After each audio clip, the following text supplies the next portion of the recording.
And now it's time for the waist rail replacement. So first off, I've dropped the seat down, I've put this mat on there to protect the carpet, and then the next job we're going to do is unscrew this capping all through here, taking all these screws out and put them in a pot, because we'll reuse these in the cut washers afterwards. And then we're going to undo the seat belt mount before I get out of the way up there, because this capping's got to come off. Once those two cappings are out of the way, I'll need to clean the back of the capping off to remove the sealer. And then what we're going to do is going to open the windows and unscrew the runners on top of the old waist rail here. There's not one there, there's only half a runner. On the outside there is that runner there. Take the screws out, and then we're going to lever the glass and the runner out over the top of the waist rail, and take the glass and put that somewhere safe in the house while we're working. And then the next bit will be chopping the wood out, and we'll go on to the next job. So I've removed the capping, taken all the screws out all the way along, done the screws which hold the panels to the wood. I've taken off the capping here on the B pillar where the seat belt mount is, and that's placed down there out of the way. So now we've got this whole waist rail exposed. I've got to take that clip off. So the next thing to do is find the screws in these runners, undo the screws, and then lever the glass and the runner out at the same time, and then we can chop the waist rail out. Here we are, we've cut the waist rail out. Well, I didn't cut it out, my brother cut it out with his sharper saw. And actually, on closer investigation, this wood, as you can hear, is in pretty good condition, which is unfortunate because the ends, even the ends are in good nick, but it was loose. So I don't know. We're going to replace. Well, we're going to have to replace it now because I don't think gluing that's going to work. So we're going to clean up and tidy up all the joints on the waist rail, replace the distance piece, and refit and fit the new runners and glass. And that's the next job. So here we are on the interior. We've left the panels on, and as you can see, we're cleaning these joints out, ready to accept the new wood. And we've removed the screws on this end. My brother's cleaning up the other end, ready to go. And we're going to glue and fit the waist rail as the next job.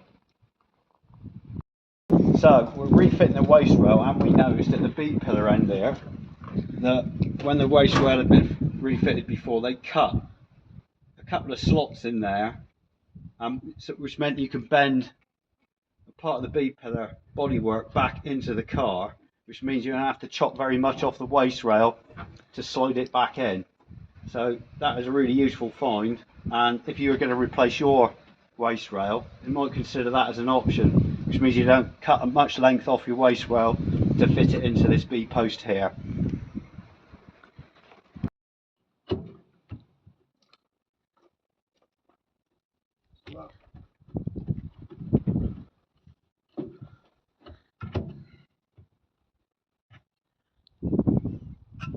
So I think they've just taken a real little bit out. Slither? What, like an angled slither, slightly, or just straight? That's got a groove on this one, slightly. Oh, hold on, that's the bottom.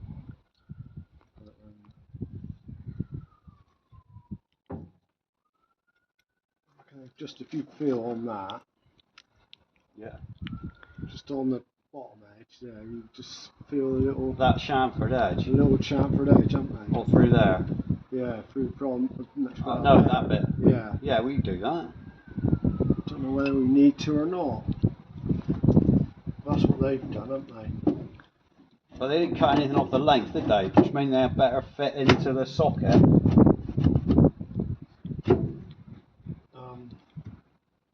don't quite know how they, because the high bit is at the.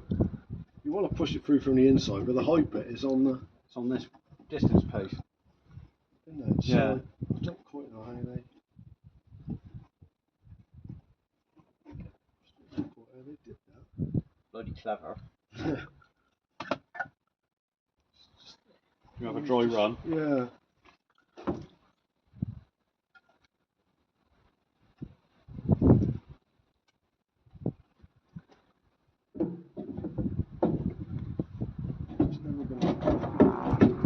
No, you got to come from the inside out, haven't we? You never get that in through there. See, that does fit this end. Yeah. That does fit this end.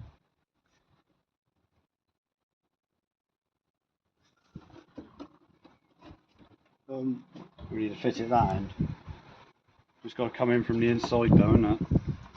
Yeah. Through there. I can't see how that does it. Well, we did it last time, didn't we? It's got to go in there a fair old way, innit? Yeah, I don't know is everything stopping that? Is it that bead? I've taken the screws out, haven't I? Yeah, no screws in there. What's that there then?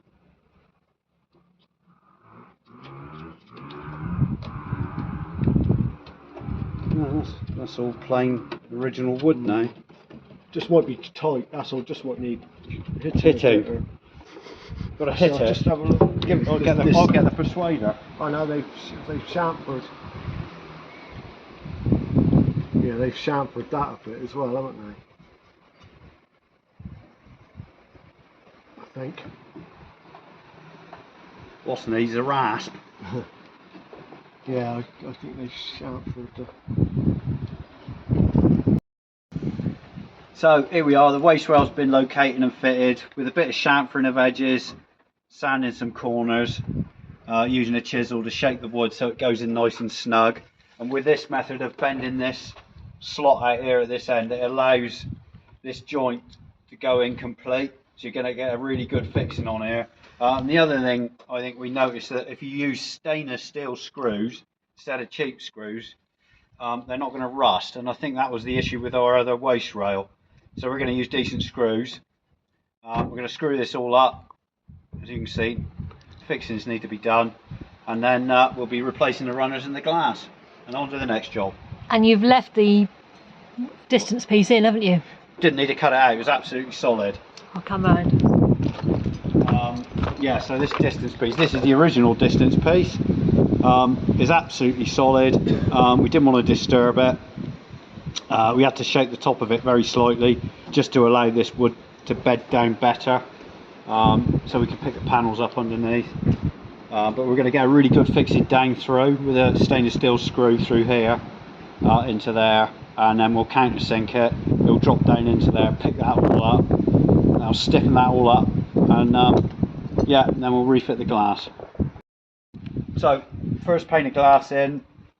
We put the runner on the bottom of the glass, levered the glass and the runner into position, and we screwed the runner down in, checked it all slides backwards and forwards, which it does, and now we're going to fit the next window, next runner, and then get on to the next job. So both sheets of glass are in, all the runners are in, the drain holes are drilled through the runners to match up with the drain holes underneath. The inside capping's in, and the vinyl panels are backing up the inside. Now we've got to fix the clasps to catch the rear door hinge and the bolt for the rear seat, and then it's cleaned down, tidy up, and we're done. So there we go, it's all in, took less than 3 hours. Runners have been done, the drain holes have been drilled, all the fixtures and fittings have been fitted in the back, it's been hoovered down, cleaned up, everything's packed away, and that's it. And I think what we've learned from that is that the waste rail that we took off, he looks fault blindly in the background, there we go, wasn't actually rotten, it was solid, absolutely solid.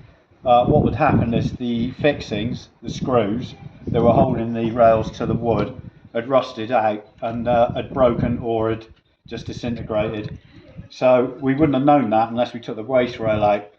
So I don't know, maybe whether you want to try and, if you've got an issue with your waste rail, is drill a new fixing through first and see if it's the wood, I mean, because that is really good. Look at that though, pretty good colour match, isn't it? Very Look good at that. colour match. There's the old one, there's a new one. That's Yeah. going on the fire. And there we go.